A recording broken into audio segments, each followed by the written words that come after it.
Bismillahirrahmanirrahim. Assalamualaikum warahmatullahi wabarakatuh. Hai semuanya, perkenalkan nama saya Tarisa Dara.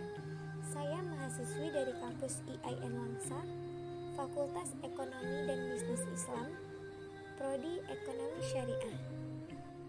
Selamat datang di podcast pertama saya yang bertema Stop Gibah, Hati-hati Gunakan Lidahmu. Gibah adalah di mana kita menyebutkan sesuatu kekurangan yang terdapat pada dirinya seseorang muslim, baik itu dalam keadaan soal fisiknya, jasmaninya, rohaninya, agamanya, kekayaannya, akhlaknya, hatinya, dan dalam bentuk lainnya. Secara bahasa lain, gibah itu berarti mengunjing seseorang atau meremehkan masalah yang ada pada dirinya seseorang. Perbuatan gibah sangat tidak baik untuk kita lakukan karena gibah itu merupakan perbuatan yang membicarakan keburukan orang lain di depan orang banyak.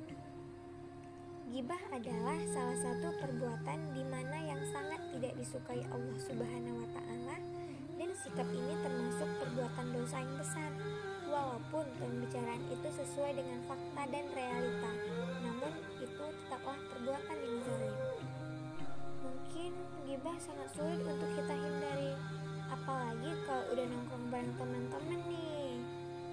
Namun kita harus tetaplah mencoba untuk menghindari perbuatan ini, karena Allah Subhanahu wa taala mengibaratkan pelaku gibah ini seperti memakan bangkai daging saudara sendiri yang sudah meninggal dunia, sesuai dengan arti di dalam Quran surat Al-Hujurat ayat 12, yang mana artinya, dan janganlah sebagian dari kalian menggibah atau menggunjing sebagian yang lain. Sukakah salah satu di antara kamu memakan daging saudaranya yang telah mati? Maka tentulah kalian akan merasa jijik kepadanya, dan bertakwalah kepada Allah. Sesungguhnya Allah Maha menerima taubat dan Maha penyayang. Di masa yang sekarang ini, banyak sekali gibah yang menimbulkan pertengkaran antara si A dan si B. Pelaku gibah ini nanti akan keluar kukunya dari besi, lalu cakar-cakarnya wajah sendiri. Kenapa dicakar? Karena sebenarnya pada saat orang itu menceritakan kejelekan orang, mencaci maki orang, sama seperti kita mencaci maki diri kita sendiri. Ketika kita sudah mengejek orang lain dengan satu keburukannya, maka sesungguhnya kita sedang mengejek kekurangan diri kita sendiri. Tapi berbahagialah dengan orang yang sibuk memikirkan cacat dan kekurangannya diri, sehingga dia tidak sempat memikirkan cacat kekurangan orang lain. Efek daripada gibah itu sangat besar loh. Salah satunya ancaman bagi orang yang suka gibah adalah jika dia tidak bertaubat, maka saat disebutkan namanya saja, baru disebutkan namanya, belum juga disebutkan perbuatannya, maka sudah memindahkan pahala orang ini kepada orang yang dimaksudnya. Jika dia mengerjakan satu amalan disebutkan orang lain terkait amalan itu, kemudian semakin kita sebutkan keburukannya, maka setiap katanya yang terangkai akan terbentuk seperti bangkai orang itu. Maka jika kamu tidak bertobat, hukumnya adalah kamu akan dimasukkan ke dalam neraka dan diminta untuk memakan bangkai gibah yang sudah kamu ucapkan.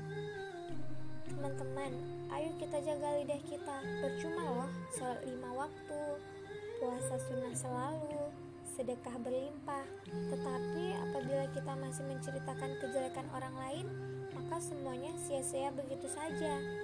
Tidak ada jalan lain untuk menahan lidah yang tak bertulang, dan tidak ada cara lain untuk menahan lidah. Salah satunya adalah memperbanyak sholawat.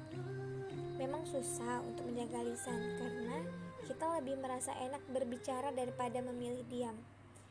Kita lebih banyak menghabiskan waktu untuk ngobrol daripada mengisi waktu dengan zikir. Bahaya lidah, dia bukan menjadi pintu hati, tetapi akan menjadi sebab terisi hati dengan titik-titik hitam dan titik hitam sehingga hati menjadi hitam. Sangat bahaya loh lidah kita. Maka Rasulullah SAW menggambarkan hadis yang sahih, yang mana artinya ada dua pilihan. Kalau Anda beriman kepada Allah dan akhirat, berkatalah yang baik atau diam. Berarti di zaman sekarang ini lebih baik pilih diam daripada berbicara. Karena umpamanya berbicara itu dinilai seperti nilai perak, tapi jauh lebih mahal berdiam karena bernilai seperti nilai emas. Karena sangat membahayakan, bukan bisa menyakiti perasaan orang lain, bukan bisa membahayakan hati kita, bahkan bisa membawa kita masuk ke dalam neraka. Bisa saja seorang berbicara tapi dia tidak menilai dan tidak memperhatikan pembicaraannya, mendapatkan kemurkaan Allah gara-gara pembicaraannya itu dan masuk neraka 70 tahun. Hanya dengan satu kata saja kita sudah terjerumus ke dalam neraka. Bagaimana kalau kita dari pagi sampai sore menceritakan kejelekan orang lain, menghina orang lain, gosipin orang lain, menjatuhkan orang lain, apalagi orang yang dibicarakan itu adalah seorang ahli ulama atau guru-guru kita. Na'udzubillahi min dzalik. Dosa yang berlipat ganda pasti menyertai diri kita loh.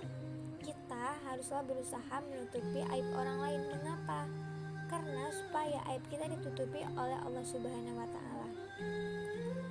Barang siapa yang suka membuka aib orang lain, maka Allah bukakan aibnya walaupun di dalam rumahnya sendiri.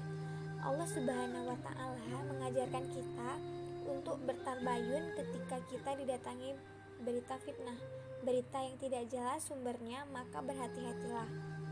Posisi lidah sama dengan posisi handphone.